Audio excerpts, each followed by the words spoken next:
be here today and play bass for everybody. Absolutely. It's so absolutely, positively wonderful that we could play. However, you won't be articulating in any theory lingo. It'll be hard for me and you to talk about theory since neither of us know a damn thing about it. Right, which is why it's good that I should be interviewing you on this occasion. Yeah, but see, we know about a lot more other cosmic things that are floating around in the universe and in this very room today, things that are circling around that hopefully we'll be able to be vehicles for these things and let them come pouring through our nostrils today. I think what you and Chad did earlier was very guttural. It was good. Well, you know, Chad and I were just jamming earlier.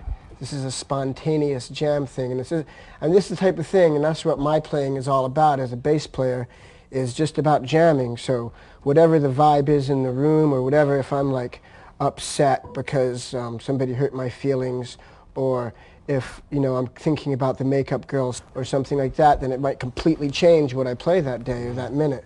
So, you know, everybody knows that that jam that we just did is very spontaneous. And jams, sometimes when you jam spontaneously, sometimes it's going to be an amazing, genius, cosmic, beautiful, liquid, you know, a comet with funk warts on it falling from the heavens.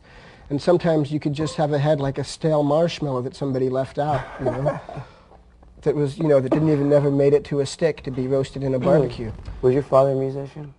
Well, not my real father, but my stepfather, Right. who raised me, was the first person to really expose me to the true magic of music. And what was some of that stuff that you got into earlier? The first thing that I got into, well, he was a jazz musician, and he plays the upright bass.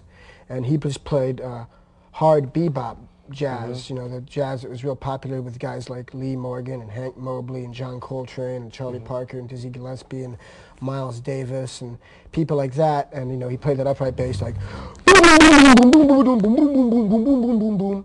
which is a style which that I admire intensely and that I can't play, but which is something that I'm attempting to learn to play. Actually, yeah, last time I was over your place, you had an upright bass. Yeah, I got an upright bass. I'm about to begin studying, and then perhaps I'll be able to elaborate further on that style of bass. But anyway, that was what I saw him play as a child. And him and all his friends would come over, and they would jam at my house, and my mom would cook food, and they would just play the day away. They'd play all kinds of jazz standards and just jam out. And as a child, my reaction to that was to, you know, roll on the floor in hysterical laughter because it was such a beautiful thing. And I think that was the first time I was really touched spiritually by music, which I'm sure had a great